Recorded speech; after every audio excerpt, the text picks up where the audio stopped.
no volume. You guys don't want the volume, right? I'm loud. I could probably go over it, but I want to thank Richard for all the food pictures. I'm going to show dogs. You know, you may have wanted something to bite to eat, you know, before when he was presenting. Let's not think about that now. Okay. But videos that make you go ooh and ah. So this is just going to be playing in the background. My name is Vicki Graham.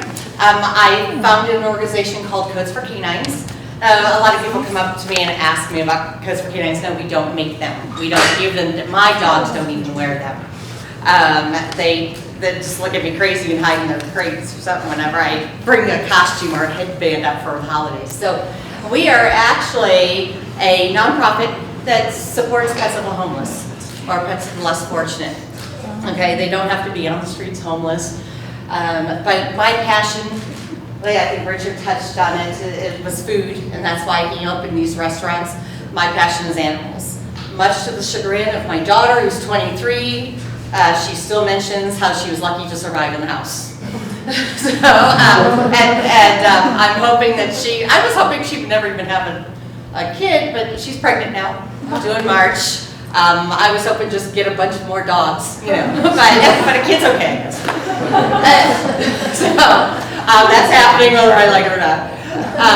I do like it. She'll be so watching this. Anyways, so I wanted to say, the reason I started this, I actually, like I said, my passion was animals and dogs. I volunteered for a lot of nonprofits around town.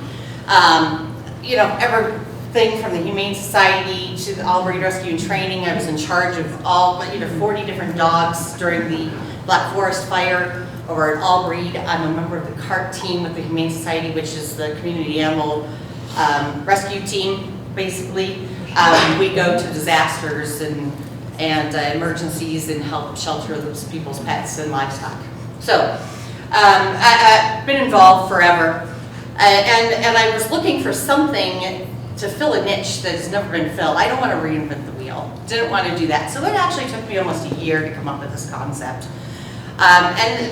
Quite literally, I almost tripped over a couple dogs in front of Kmart one time when I was actually buying supplies for another nonprofit here in town for Christmas. They had one of those giving tree things. So I was buying, and there was a transient outside that had two dogs lifting their feet. It was December, lifting their feet off the concrete because it was so cold. It was one of those days that was below zero. My husband and I, who was with me, decided, you know, before we buy all these office supplies, let's go in and see what Kmart has for coats for these dogs, coats or booties, whatever for these dogs. By the time we got back outside, we bought all of them that they had in stock. It is Kmart. And we walked out, the guy was gone. So a couple days later, I actually ran into somebody from the Pioneers Museum. I was probably there for a quart or something, who knows. But I was down there in front of the Pioneers Museum. And a homeless guy was waiting for his wife, who was in the library, and he had a pit bull mix. It just so happened, one of the coats, I went up and I said, he introduced me to his dog. I said, can you use these coats? He's on the streets. As a matter of fact, she was in the library charging her phone because that's, you know, one of the places they go. And he said, sure, that's how the concept started. It was something else that wasn't being done in here. I consulted with numerous people in town, to include my group of nonprofits that I was familiar with, other people in the dog community, a great organization called Street Pets, who over the last 3 years we've been great partners. Street Pets offers dog food and vaccinations to pets of the homeless. No questions asked. Just like us, no questions asked. We've had veterans, you know, come down, soldiers, active duty soldiers come down and get things for their animals. So after that, we decided, thanks to Lawrence, introducing me to the New Horizons Foundation, we're going to start small. Because I, of course, was pretty ignorant about the homeless population. And I can tell you, you know, I decided to use New Horizons Foundation as my umbrella and start an operating project under them first before filing for my 501c3, getting a board together, managing my own money. Don't want to do that. And I'm like, okay, well maybe in a couple years I'll hit all of them, or the problem will be eradicated. Yeah, right. You know, that's not happening. As a matter of fact, it's growing. So just this past May, we went ahead and applied for a 501c3 because we were asked to expand to 2 other cities in the country. So 2 board members are here today with me, Christina and James. I think those are the only, Timothy Gore is the other board member, another board member, and my husband. I decided we don't have an executive director. I stay on the board as the chair and president of the board because I'm not getting kicked out by my own board for my passion that I found. But yeah, well, we specialize in donating and giving coats to pets of the less fortunate. Every Thursday we distribute. We also just got done with the Salvation Army, their cold weather shelter the last 2 years. We set up a kennel for them so people will bring their dogs in out of the cold. And we're now currently helping the Springs Rescue Mission build their new kennel in their new place with their 150 beds. Where we will be training a few of the homeless to, on canine education so they have a skill when they find housing and move on.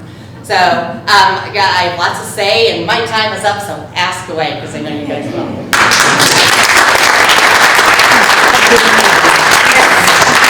You don't make the coats, somebody donates them to you. Yeah, well, we get the coats many different ways, and it's not just coats. It's coats, dog coats. I've had one drop-off box, somebody kept dropping off hoodies and stuff, people hoodies. So it's dog coats, dog sweaters, collars, harnesses, leashes. We hand out toys because we always get those. Yeah, and we have 7 drop-off locations around town. They're listed on our website, everywhere from Monument down to Fountain and east to west. And so people will drop them off. A lot of people drop them off. Our busiest location is at my vet, actually down in Fountain. Is unfortunately, when people lose a dog or something, it goes right into our box. So, but we have people all the time dropping off. I get orders from out of state shipped to us, which is great. I just got some leashes from a place called Petticoats. She handmade the leashes for us. Another person just found an awesome deal on extra large dog coats on Amazon for $8.97 each. The limit was 4, but I got the box. So anything new or used, we'll put it to use. So dog food, same thing? We'll take dog food for street pets. We'll go ahead and collect it from our drop-off locations, and then when we see street pets every Thursday, we'll go ahead and give it to them, because they bag it up Wednesday night into gallon bags and hand that up to people. Yes. Yeah. What other volunteer opportunities are there besides donating? You know what? All of a sudden we have lots of events coming up. We're the Foxy Moms Expo. Somebody sold me that. I don't know. They're all day on October 8th. Thank you, board member. But people are asking all the time, especially since we finally filed and got our status as a 501c3. So we can always use people to work the events. I love when people come down to distribution days. A few people have here lately, and it's just like nothing they've ever imagined. So, it takes a lot. Sometimes my husband isn't there. He drives the Coke-mobile, we call it. He made this little system, and it'll be in the picture somewhere. Made this little system. It looks like 2 coffins out the back of the pickup truck, but it has 2 bins, 4 compartments in each bin, so we separate the different sizes and the leashes and everything. Sometimes he's not there, so I have to rely on other volunteers, because it gets crazy sometimes. It gets up to 25, 30 people and their pets that I'm dealing with on any given, and that's within a 45-minute to an hour period every Thursday. So I always welcome people out there.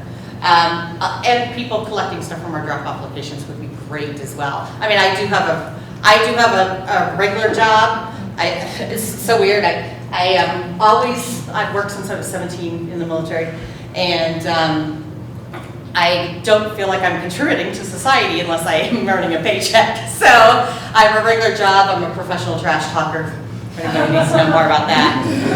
So lucky for them to let me do this. Yes, did you have a question? Yeah, where are your drop-off locations for people? They're on our website, but up in Monument, they're at the Tri-Lakes Chamber office and Visitor Center office. Down in Fountain, they're at Healthy Pets Animal Hospital. We have Young Scholars Academy out east, Waste Connections out east, on Mark Sheffel, Signorama sort of central off Academy, Halo Boutique downtown, and Bella Boutique on the west side. I think, oh God, sorry if I wasn't, I think it was all, yes. You mentioned a growing problem with pets in need. Is that tied to a growing homeless problem, or why is it growing? You know, the homeless population is growing. The latest stats that came out from Next Week United Way, they counted 1,300 homeless that were either on the streets or in shelters. There are a lot more. There are people that actually, homeless actually by definition is somebody who doesn't have a permanent home. There are people that are just couch jumping, you know, from friends' house to their garages to wherever. So there's going to be a lot more as the homeless population grows, and they have found out it is not due to the marijuana thing. Okay, so I have to, you know, in all the surveys they've done, they didn't move here. Plus, even though housing's good, you know, 20-30% only came from out of state. That was their last permanent home they listed. That means 70 to 80% of the people had homes here and they lost them for some reason. You know, the old saying, you know, sometimes a lot of people are just one paycheck away from losing everything. Luckily, I have somewhere to go, but if I didn't, I'd be in my car with all 4 of my dogs. My husband's debatable, but my dogs are there. Yes. What misconceptions have you found with the homeless population? You know, it's funny. A lot of misconceptions. I tell you what. There have been a few people who have come down and said, "I'm not getting out of my car until you get here." You know, so we serve right across from the Marine House Soup Kitchen, just to the west there in Monument Valley Park. Sometimes in Antlers Park. You know, the people with their pets, they're actually very responsible. If there's a mess left at the park or something like that, or somebody's giving us a hard time, all the others will jump in and say, like, you know, they provide a service to us. So, you know, that's mostly who I deal with. Of course, you're going to have, you know, the panhandlers that are getting aggressive downtown. You'll notice most of those don't have pets. They don't. They're, you know, they're sitting there. I've never experienced it. Then again, I just know how to ignore it if I need to. Misconception is also, you know, there will be people who come out and say the homeless people shouldn't have pets. They can't take care of themselves. Well, first of all, the Independent did a big cover story on this early last year, and found out, interviewing the Humane Society, Animal Law Enforcement, the HOT, which is the Homeless Outreach Team, police officers, Marion House, University of Colorado. In the year prior, there were only 2 incidences where any of them were called out for dogs or for pets with the homeless. They take care of their pets. And these dogs were tied to a tree, so they don't even know if it was a homeless person that left them there. So it's misconception. I mean, if you lost your house, would you take them with you or not? They all had homes at some point. Most of them did. And a lot of times it's their emotional support. It's their only link to reality a lot of times. And of course their protection. You know, they're going to want that. So I think that's the biggest misconception. They don't take care of them. These dogs are better behaved than than some dogs I've seen at my friends' houses. You know, so well behaved. Christina could attest to that. She was amazed she could put a coat on a cat and not get scratched or anything. And we do about 10% cats, so, you know, but mostly dogs. Yes. There are a couple of websites. Is it Streets for Pets or is it Codes for Canines? It's Codes for Canines, number 4, codesforcanines.org. I have some cards back here and some decals if you want them. Just slap them on your window at the office or your car or whatever. So yeah, those Codes for Canines will list pretty much everything that you need to know about us. It has our board on there. It has our distribution times. It has the drop-off locations. Of course, it has the donate button. Our Facebook page also has the donate button. I just want a minute. So, the donate button. Anyway, so Did I mention the donate button? Anyway, so all that stuff's on there. Of course, for the most up-to-date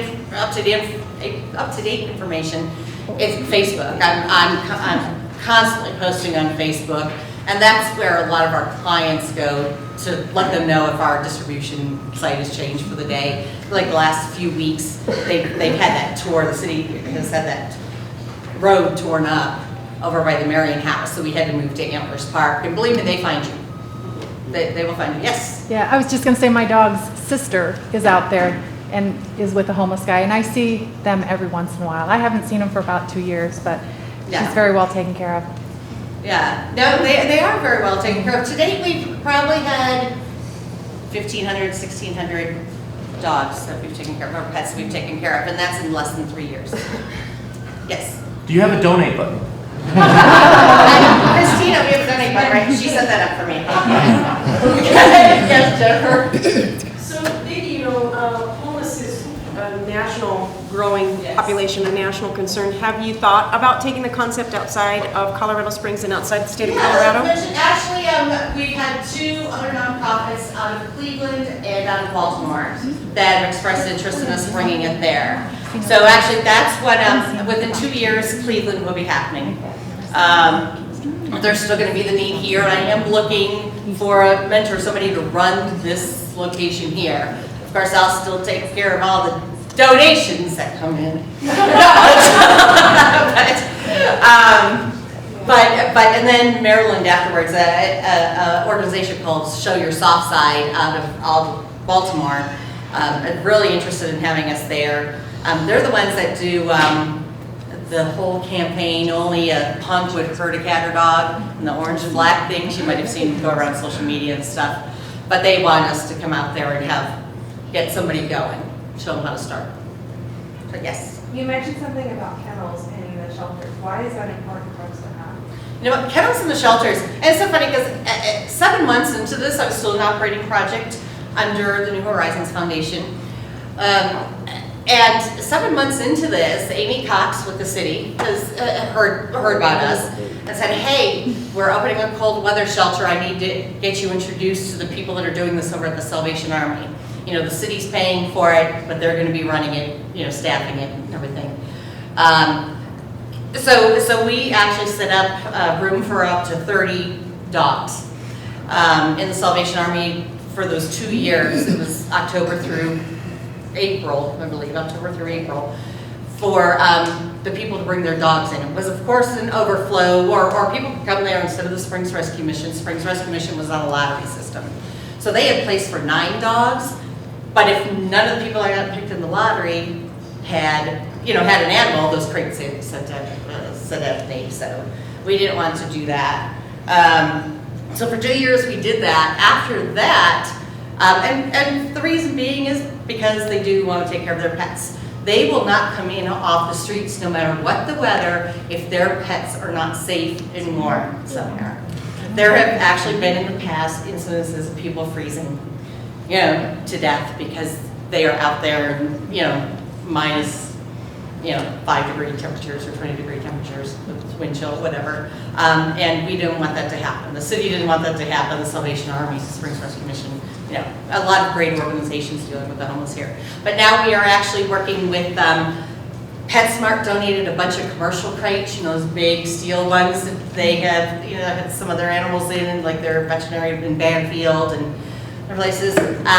We actually donated those to the Springs Rescue Mission, and that's what they're going to use to build their new kennel area.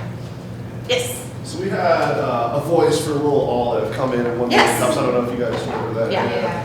And they talked about essentially the struggle and the issues with puppy mills and all that. Yes. It made all of us at least very aware of that. I was just wondering, if those were Canines is involved in any way, or if you have.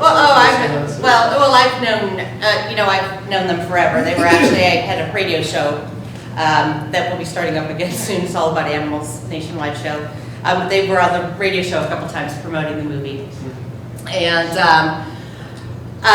so very well aware of that. We're also about education. So as a matter of fact, I've downright chastised some of the people I see coming back with more puppies. and I'm like, okay, didn't I just help you with 3 puppies 2 months ago, whatever? And I'm sending him to Hamlet Spay Neuter or somewhere. I'm like, you need to get him fixed. I'm going to stop giving you anything. You have to be, they think they're so cute and everything. Of course, I mean, they grow up and they grow up well, but, let's, stop that, just like with the puppy mills. So no, Pete and Ashley and I've been, friends for a while, and yeah, I've worked with National Mill Dog Rescue and everything where it will came from. But yeah, so pets are a big thing. How do you like the slideshow so far? If you guys are okay, yes. Can you talk a little bit about your different funding streams? You know what? Most of it's just been private right now. I tell you, we haven't had to go and ask for a lot of monetary donations yet. Just simply because, the coats are coming in. The other things we could the only time we usually need the money is if we have to run to PetSmart and get sizes that we run out of. In the extra large size coats and sweaters we've had Great Danes, we've had, them all. We run out of those fast. And harnesses. We want them all to be safe and not running around off leash because it is illegal. So we try to educate them as that as well, put them on harnesses. So right now it's just mostly individual things. Of course I have, people doing donation drives for us and stuff like that, but that's one thing I'll be looking for. And, I'll save that for the final question. Okay.